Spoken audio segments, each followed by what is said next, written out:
नमस्कार विद्यार्थियों, आज हम कक्षा 9 के गद्य भाग के एक अध्याय के बारे में बात कर रहे हैं और जिसका नाम है दो बैलों की कथा। इसके लेखक प्रेमचंद हैं और इसका पहला भाग हम पढ़ चुके हैं। कहानी को हमने दो भागों में बांटकर पढ़ा है। आधी कहानी को हम पहले भाग में डिस्कस कर चुके हैं और हमने बात की थी कि इसमें कुछ मूल्यों के बारे में कुछ संदेश दिए गए हैं मुंशी प्रेमचंद के द्वारा। तो दूसरे भाग में हम बात करते हैं कि यहाँ पर क्या बात की गई है। एक तो बैलों द्वारा मूक भाषा में विचार विनिमय किया गया है। बैलों के पास में कोई भाषा नहीं है, लेकिन वे मूक भाषा में, ठीक है, अपने विचारों का आदान प्रदान कर रहे हैं, अपने भावों को पहुंचा रहे हैं, डिलीवर कर रहे हैं। पहली बात। दूसरी बात क्या है कि स्वतंत्रता हेतु जिस प्रकार से स्वतंत्रता सेनानियों ने संघर्ष किया, निरंतर संघर्ष के बाद स्वतंत्रता मिली, उसी प्रकार जो ये बैल हैं वो भी निरंतर संघर्ष करके अपने मालिक के पास पहुंच जाते हैं। और तीसरी बात कि यहाँ मानवीय मूल्यों की स्थापना के बारे में कहा गया है, ठीक है ना। तो मानव में किस प्रकार के मूल्य होने चाहिए, किस प्रकार के आदर्शों को अपनाना चाहिए, वो यहाँ पर बताया गया है पशुओं के द्वारा, दो बैलों के द्वारा। किस प्रकार कहानी को आगे बढ़ाते हैं, समझिए। तो यहाँ पर कहा गया है कि बैलों को पुनः ले जाते समय हीरा की सहनशीलता और मोती की उग्रता। तो हमने पढ़ा कि जब वो जो इस कहानी का मुख्य पात्र है झूरी जब अपने हीरा और मोती दो बैलों को अपने ससुराल छोड़ देता है तो वापस वो ससुराल से आ जाते हैं, ठीक है। तब उसके बाद क्या होता है, फिर से वो गया उनको लेने आ जाता है और फिर से वो लेकर चला जाता है, ठीक है। तो रास्ते में उसको क्या होता है कि रास्ते में वो हीरा और मोती क्या करते हैं। मोती क्या है, मोती का स्वभाव थोड़ा उग्र था, तेज स्वभाव था, गुस्सा आता था उसको। तो वो चाहता था कि मैं इस गया को गिरा दूं, मार दूं, लेकिन ये जो हीरा है वो उसका स्वभाव है सहनशील, सहिष्णु स्वभाव, ठीक है ना। तो वो उसने क्या समझाया मोती को कि नहीं, ऐसा मत कीजिए, ऐसा हमको नहीं करना चाहिए। क्यों नहीं करना चाहिए? क्योंकि हमको सहनशीलता अपनानी चाहिए, सहिष्णु बनना चाहिए, ठीक है। ये पहला मूल्य यहाँ बताया गया, ठीक है। तो हमको इस प्रकार से रहना चाहिए। तो फिर उसको उन दोनों बैलों को जो गया है वो अपने घर ले जाता है और इस बार क्या करता है, इस बार मोटे रस्से से बांधा जाता है और उनके साथ बुरा व्यवहार किया जाता है। उनको खाने के लिए बहुत रूखा सूखा दिया जाता है और गया अपने बैलों को तो अच्छा भोजन देता है और हीरा और मोती को बेकार भोजन, सड़ा गला भोजन देता है। इस प्रकार का व्यवहार किया गया। तो वो हीरा और मोती इस प्रकार के व्यवहार से वो बिल्कुल खिन्न हो जाते हैं, व्यथित हो जाते हैं। क्यों? क्योंकि आज तक उस झूरी ने ऐसा नहीं किया था, उनके साथ ऐसा बुरा बर्ताव नहीं किया था। आज उनके साथ पहली बार ऐसा हो रहा है, उनको बड़ा दुख हो रहा था, ठीक है ना। तो उसके बाद में उसने कहा है उसको, और फिर उनको मारा भी जाता है, ठीक है ना। उन बैलों को गया के द्वारा उनकी पिटाई की जाती है कि क्यों, मैं तुमको लाया था और तुम भाग गए थे बिना बताए, तो और उनको मारा जाता है, ठीक है ना। तो वो बैल बात करते हैं आपस में। क्या बात करते हैं, किस प्रकार से? मूक भाषा में विचार विनिमय करते हैं। क्या कहते हैं कि हमारी जाति का यह धर्म नहीं है कि हम उनको मारें, ठीक है ना। वो मनुष्य तो हमको मार सकते हैं, लेकिन हमारा धर्म क्या है, हम बैल हैं, हमारा काम है मेहनत करना और चुपचाप उस किए गए व्यवहार को सहना, ठीक है। तो कौन कह रहा है? ये कहता है हीरा क्या कहता है कि हमारी जाति का यह धर्म नहीं है, उसका प्रतिकार करना, बदला लेना ऐसा नहीं है। बैल का जन्म लिया है तो मार से कब तक बचेंगे, ठीक है ना। अगर हम बैल का ही जन्म ले लिया है तो बैल को तो क्या करना पड़ेगा, बिल्कुल मेहनत करवाई जाएगी बैल से, ठीक है ना। उनसे भरपूर काम में लिया जाएगा, तो हमको तो ये करना ही पड़ेगा। तो हमें उसका विरोध नहीं करना चाहिए, ठीक है ना। तो यहाँ पर क्या सीख दी गई है? सहनशीलता की सीख दी गई है। तो उसके बाद क्या होता है, वो परेशान होते हैं, खाना वो बिल्कुल नहीं खाते हैं, ठीक है ना, व्यतीत हो जाते हैं। तो इसी प्रकार का दिन बीत जाता है। और दूसरे दिन फिर क्या होता है, एक बिल्कुल वो परेशान हो रहे हैं, भूखे भी हैं। तो उस समय सुबह के समय एक लड़की जो है वो उनके सामने आती है। वो लड़की कौन है? वो भैरव की लड़की है, और उसकी माँ जो है वो उसकी मृत्यु हो चुकी है, और सौतेली माँ जो है वो उससे थोड़ा अलग व्यवहार करती है, बुरा व्यवहार करती है। इसलिए वो प्यार की प्यासी है, उसे थोड़ा प्यार चाहिए, उसको सहानुभूति चाहिए। तो वो बैलों के पास में आ जाती है और उन बैलों को 2 रोटी वो दे देती है। और उस 2 रोटी से क्या होता है, उस एक रोटी एक को देती है, तो उस एक रोटी से उनकी भूख तो क्या शांत होती। वो बैल दोनों बड़े बड़े थे, दोनों को एक रोटी मिली, तो उस एक रोटी से उनकी भूख शांत नहीं हुई, लेकिन दोनों के हृदय को मानो भोजन मिल गया। दोनों कौन? हीरा और मोती को क्या मिल गया? हृदय का भोजन। पेट का भोजन नहीं मिला, पेट नहीं भरा, ठीक है ना, लेकिन उनके मन को शांति मिली, संतुष्टि मिली, तृप्ति मिली। उनका जो हृदय था, उनका जो दिल था, वो भर गया। उनको अच्छा लगा कि कोई हमारे बारे में सोच रहा है कि इस घर में ये जो गया जैसा बुरा व्यवहार करने वाला व्यक्ति भी है, और एक ऐसी लड़की भी है जो हमारे साथ अच्छा व्यवहार कर रही है, जो हमारे पशु होने पर भी हमारे प्रेम को समझ रही है, ठीक है ना। तो इस प्रकार वो उस खाना खाने लगे, और वो कुछ दिनों तक ऐसा क्रम चलता रहा। और ऐसा करने पर क्या हुआ कि वो जो कमज़ोर हो गए थे वो अच्छे खासे मजबूत हो गए, ठीक है ना। तो फिर उसके बाद में क्या हुआ कि वो उन्होंने सोचा कि ये जो हमारे साथ बुरा व्यवहार करता है, गया करता है, और ये जो मालकिन है ये भी हमारे साथ बुरा व्यवहार करती है, तो क्यों ना हम इसे मार दें। किसने कहा? मोती ने कहा। मोती उग्र स्वभाव का था, तो मोती ने कहा कि इसको मार ना दें क्या। तो किसने कहा? हीरा ने। हीरा ने क्या कहा कि लेकिन औरत जात पर सींग चलाना मना है, यह भूल जाते हो। क्योंकि औरत पर हमको हाथ नहीं उठाना चाहिए, औरत की हमें पूजा करनी चाहिए। ये मानवीय मूल्य है, मानव के आदर्श हैं कि स्त्री का आदर हमें देवी के रूप में करना चाहिए, ठीक है ना। तो हीरा ने कहा कि हमें क्या करना चाहिए, वो हमारे साथ बुरा व्यवहार कर रही है, लेकिन हम उस स्त्री पर सींग नहीं उठा सकते, उसको मार नहीं सकते हैं, ठीक है। इसके बाद में फिर वो क्या होता है कि जो उसके व्यवहार से परेशान होकर, जो गया का व्यवहार था, गया के व्यवहार से परेशान होकर वो दोनों बैल आज़ाद होना चाहते हैं, स्वतंत्र हो जाना चाहते हैं और अपने मालिक के पास जाना चाहते हैं। तो और उनकी मदद कौन करती है? वो लड़की उनकी जो रस्सी है उसको वो खोल देती है ताकि वो भाग जाएं, स्वतंत्र हो जाएं। तब फिर क्या होता है, तो हीरा और मोती वो भागने लगते हैं, नज़र बचाकर भाग जाते हैं, और वो उसी समय वो सब देख लेते हैं, गांव वाले भी देख लेते हैं कि ये दोनों बैल तो भाग रहे हैं। तो हीरा भागते समय कहता है कि वह अपना धर्म छोड़ दे, लेकिन हम अपना धर्म कैसे छोड़ सकते हैं। यानी वो तो हमको मार सकते हैं, वो तो ठीक है, लेकिन जैसे को तैसा करना, ईंट का जवाब पत्थर से देना हमारा धर्म नहीं है, क्योंकि हम शांति से काम करते हैं, ठीक है ना, सहनशील स्वभाव के हम हैं। किसने कहा? हीरा ने कहा, ठीक है ना।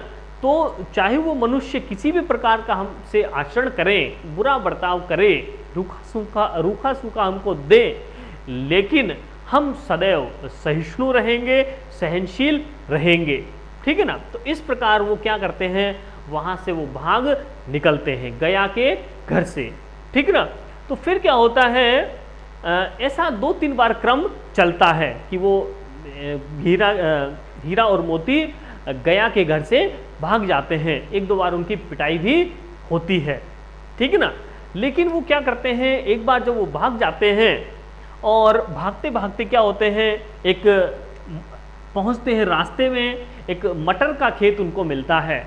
उस मटर के खेत में जब वो चर रहे होते हैं, फसल को खा रहे होते हैं, तो एक सांड उनको आता हुआ दिखाई देता है। और वो सांड कैसा था, लेखक ने कहा है कि वो सांड नहीं था, वो हाथी था। ठीक है, सांड क्या है, हाथी है, यानी हाथी के समान विशाल शरीर वाला सांड था वो। ठीक है, तो हाथी के समान विशाल शरीर वाला सांड जब वो देखते हैं तो वो एक बार तो घबरा जाते हैं, लेकिन फिर जब अपने दोनों मिलकर जब वो लड़ते हैं, एकता में के सूत्र में बंधकर जब वो लड़ते हैं, ठीक है ना, तो वो क्या करते हैं, उस बड़े विशालकाय सांड को भी वो पराजित कर देते हैं, धूल चटा देते हैं। और फिर मिट्टी में गिरने के बाद, जमीन पर गिरने के बाद, जब मोती कहता है कि इसको और भी जान से ही मार दूं क्या, तब हीरा कहता है कि गिरे हुए बैरी पर सींग नहीं चलाना चाहिए।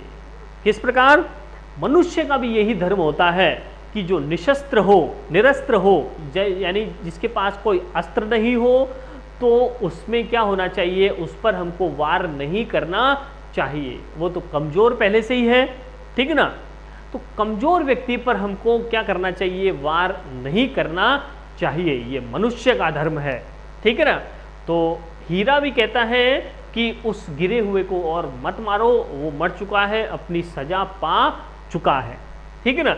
और फिर वो अपना क्या करने लगते हैं, अपना वही काम करने लगते हैं। उस मटर के जो खेत था उसमें मटर को खाने लगते हैं फिर से।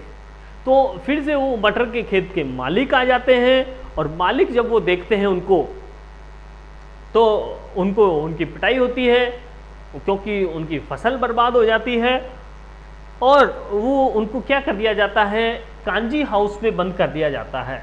कांजी हाउस या काइन हाउस भी कह सकते हैं, या मवेशी खाना भी कह सकते हैं। इसका मतलब क्या है कि ऐसा स्थान जहां पर आवारा पशुओं को बंद करके रखा जाता है और फिर उनको नीलाम कर दिया जाता है। जो क्या करते हैं, जो किसी की फसल को बर्बाद कर देते हैं या किसी मनुष्य को, गांव वाले को परेशान करते हैं, तो ऐसे जो भी जानवर होंगे, चाहे वो बैल हो, सांड हो, कुत्ता हो, इस प्रकार के जो जानवर होंगे, आवारा पशु जो होंगे, उनको वहां बंद कर दिया जाएगा, ठीक है ना। तो वो स्थान होता है कांजी हाउस। उस कांजी हाउस पे उन दोनों बैलों को भी बंद कर दिया जाता है, ठीक है ना। लेकिन वो परेशान नहीं होते हैं, ठीक है ना, वो बार बार स्वतंत्रता के लिए संघर्ष करते हैं, ठीक है ना। अपने मालिक के पास वो जाना चाहते हैं, गया के पास से भी वो 2-3 बार भागते हैं, ठीक है ना। तो कांजी हाउस में जब वो जाते हैं तो वहाँ देखते हैं कि बहुत सारी बकरियाँ हैं, बकरे हैं, ठीक है ना, कुत्ते हैं, बंदर हैं, गधे हैं, ठीक है ना। ये सारे जानवर वहाँ बंद पड़े हैं, कोई मरने की कगार पर है, ठीक है ना, उनको खाना नहीं दिया जा रहा है टाइम पर। तो उनको देखकर वो विचलित हो जाते हैं कि अब क्या करें। जो मोती होता है वो विचलित हो जाता है, मैं क्या करूं, परेशान हो जाएंगे यहाँ, तो हम भी शायद मर ही जाएंगे। तब क्या होता है, तो मोती हीरा कहता है कि इतनी जल्दी हिम्मत मत हारो, कोई उपाय निकालना चाहिए, ठीक है ना। अगर इतनी जल्दी हम हार मान जाएंगे तो हम क्या होगा, हम क्या करेंगे, हम तो वास्तव में ही मर जाएंगे। ठीक उसी प्रकार जिस प्रकार मनुष्य भी क्या करता है, जैसा सोच लेता है, यानी वो खुद को मरा हुआ मान लेगा, खुद को बीमार मान लेगा, उसको लगेगा कि मैं तो बीमार हूँ, वास्तव में वो बीमार ही हो जाएगा, ठीक है ना।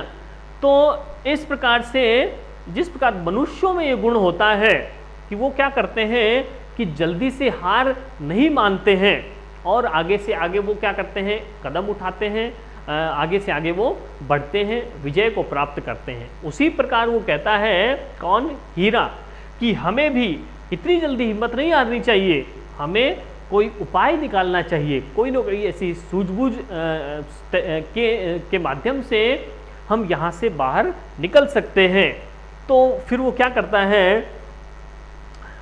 जो हीरा होता है, मोती होता है, कच्ची दीवारें उसकी होती है कांजी हाउस की, तो उसको वो धीरे धीरे उसको कुछ खुरचते हैं उसकी मिट्टी को, चिकनी मिट्टी को।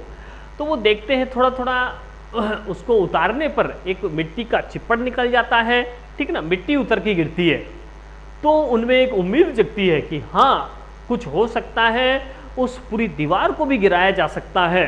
तो वो दोनों जोर लगाते हैं और उस कच्ची दीवार को गिरा देते हैं, और उस दीवार के गिरने पर क्या होता है, सब एक्टिव हो जाते हैं, सक्रिय हो जाते हैं, और वो देखते हैं कि यहाँ से भागा जा सकता है। जितने भी जानवर वहाँ से भाग सकते थे वो तुरंत निकल जाते हैं, लेकिन वहाँ जो गधा था वो नहीं भागता है। क्यों नहीं भागता है?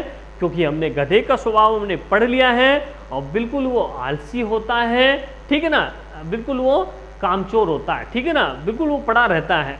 तो गधा वहाँ बच जाता है, और उसको तोड़ने पर उसके कांजी हाउस के मालिक के द्वारा भी देख लिया जाता है, तो उन दोनों को भी वहाँ वापस कैद कर दिया जाता है। किसको? हीरा और मोती को। उसके बाद क्या होता है, उसके बाद कुछ दिनों के बाद वहाँ एक नीलामी होती है, और उस नीलामी में जितने भी जानवर वहाँ बचते हैं उनकी नीलामी की जाती है, उनको कोई खरीदता है। तो उन हीरा और मोती को, जो कि बिल्कुल कमज़ोर हो चुके थे, सभी जानवर कमज़ोर थे क्योंकि उनको खाना टाइम पर नहीं मिलता था, ठीक है ना, उनकी देखरेख टाइम पर नहीं होती थी। तो उसके बाद बहुत से खरीदार उनके आते हैं। तो एक दढ़ियल व्यक्ति होता है, वो उनके शरीर को देखता है, जांच परख करता है कि हाँ ये बैल इतने ऊंचे हैं, ठीक है ना, ये अच्छे बैल हैं, अच्छे, उनको मैं काम में ले सकता हूँ। तो एक दाढ़ी वाला व्यक्ति जो आता है, ठीक है ना, नीलामी में दढ़ियल द्वारा खरीदा जाना, वो दढ़ियल उनको खरीद लेता है, और खरीद कर वो उनका अपने पास में ले जाना, अपने साथ में ले जाना चाहता है। तो फिर वो उसका विरोध करना चाहते हैं कि ये नया व्यक्ति कौन है, अलग अलग व्यक्तियों के द्वारा हमको खरीदा जा रहा है, बेचा जा रहा है, ऐसा हमको पसंद नहीं है। हमें क्या पसंद है? जो हमारी भावनाओं को समझे। हम काम तो कर सकते हैं, लेकिन हमसे प्रेम का व्यवहार भी हमसे वो करे, ऐसा हम चाहते हैं। वो कोई नहीं कर रहा है, ठीक है ना। हमको जानवर नहीं समझे, बल्कि जानवर भी प्रेम की भाषा को समझते हैं, तो हमें भी कोई समझे, लेकिन ऐसा कोई हमें नहीं मिल रहा है। तो क्या करना चाहिए? तो वो साथ में जाते हैं, और जाते जाते वो प्लान बनाते हैं कि हमें क्या करना चाहिए। इन दोनों, इस मालिक से, इस दाढ़ी वाले व्यक्ति से, दढ़ियल से बचकर भागना चाहिए। क्या तरीका ऐसा होगा जिससे हम क्या करें, बचकर निकल जाएं। तो वो क्या करते हैं, वो उनको चकमा देकर, उसको मारकर वो दोनों बैल भाग जाते हैं। और भागते भागते वो जिस रास्ते में पहुंचते हैं, उस रास्ते में वो देखते हैं कि ये रास्ता तो हमारा जाना पहचाना है, ठीक है ना, इस रास्ते में तो हम आ जा चुके हैं कई बार। तो उनको याद आता है, इसी रास्ते से तो हम अपने घर पर जाएंगे, और उनमें खुशी आ जाती है, प्रसन्नता का माहौल उत्पन्न हो जाता है, और वो और तेज गति से जाते हैं और वो अपने घर पहुंच जाते हैं। किसके घर? झूरी के घर, अपने मालिक के घर, जहां से वो निकले थे शुरू से, ठीक है ना। तो वो अपने घर पर पहुंचते हैं और अपने मालिक झूरी के पास आकर खड़े हो जाते हैं, और पीछे पीछे वो जो दढ़ियल था जिसने नीलामी में उनको खरीदा था, वो भी पीछे पीछे आ जाता है, और दोनों में बहस होती है। झूरी कहता है कि ये तो मेरे बैल हैं, तुम्हारे पास कैसे पहुंच गए? और जो दढ़ियल व्यक्ति था वो कहता है कि मैंने इसके पैसे चुकाए हैं, ठीक है, इसका, इन दोनों का मूल्य मैंने दिया है, तो मैंने इनको खरीद लिया है, तो अब ये मेरे हो गए हैं, ठीक है ना। तो इस प्रकार दोनों में बहस होती है, और उसके मालिकाना हक के लिए। और फिर दोनों हीरा और मोती क्या करते हैं, उस दढ़ियल व्यक्ति को, दाढ़ी वाले व्यक्ति को मार करके वहाँ से भगा देते हैं, ठीक है ना। और वो दोनों बात करते हैं, हीरा और मोती क्या कहते हैं कहते हैं कि हमारी जान तो कोई जान नहीं है, हमारी जान को कोई जान नहीं समझता, हमारी जो प्राण है, हमारी जो भावनाएं हैं, उसको कोई नहीं समझता है। क्यों? क्योंकि हम बिल्कुल सीधे हैं। तो लेखक ने इस चैप्टर के माध्यम से, इस कहानी के माध्यम से ये बताना चाहा है कि अत्यधिक सीधापन भी संसार के लिए उपयुक्त नहीं है। यानी हमें सीधा तो होना चाहिए, सहिष्णु व्यवहार करना चाहिए, सहनशील व्यवहार करना चाहिए, लेकिन मूर्ख नहीं बनना चाहिए। अपने आप को एक मजबूत तरीके से प्रस्तुत करना चाहिए, अपने शारीरिक रूप को भी, हमारे जो भी रूप है उसको, व्यक्तिगत रूप को भी एक मजबूत तरीके से प्रस्तुत करना चाहिए, ताकि हमारा कोई फायदा ना उठा पाए। तो यहाँ पर क्या कहा गया कि हमें अत्यधिक सीधा भी नहीं होना चाहिए, समाज के अनुसार हमें चतुर भी बनना चाहिए। ठीक है ना। तो यहाँ इस चैप्टर के माध्यम से बहुत से मानवीय मूल्यों को उकेरा गया है, बताया गया है। किस प्रकार? जैसे यहाँ पर कहा गया एक तो सहनशीलता के बारे में, ठीक है, प्रत्येक मनुष्य को सहनशील होना चाहिए। और क्या बताया गया कि जो मनुष्य हैं वो भी क्या है, मनुष्यों को पशुओं की भावनाओं को भी समझना चाहिए। और क्या बताया गया कि औरत पर, स्त्री पर हमें कभी भी वार नहीं करना चाहिए, उसको देवी के समान पूजना चाहिए। और क्या बताया गया कि हमें अपने धर्म को कभी नहीं छोड़ना चाहिए, हमारा जो कर्तव्य है उसका पालन हमें प्रत्येक परिस्थिति में करना चाहिए। और क्या बताया गया कि कभी भी जो निर्बल व्यक्ति है उस पर कभी प्रहार नहीं करना चाहिए, उसका कभी, उसकी स्थिति पर कभी हमें उपहास नहीं करना चाहिए। और क्या बताया गया कि हमें किसी भी परिस्थिति में क्या करना चाहिए, हिम्मत नहीं हारनी चाहिए, पेशेंस या धैर्य को नहीं खोना चाहिए। और क्या बताया गया कि हमें परोपकार करना चाहिए, दूसरों का आशीर्वाद लेने की कोशिश करनी चाहिए। और क्या बताया गया कि हमें सीधा नहीं बनना चाहिए। और सबसे ज़्यादा महत्वपूर्ण बात क्या बताई गई है कि स्वतंत्रता के लिए हमें बार बार संघर्ष करना चाहिए। इन बातों का, इन मानवीय मूल्यों का, आदर्शों का प्रत्येक मनुष्य को ध्यान में रखना चाहिए। धन्यवाद।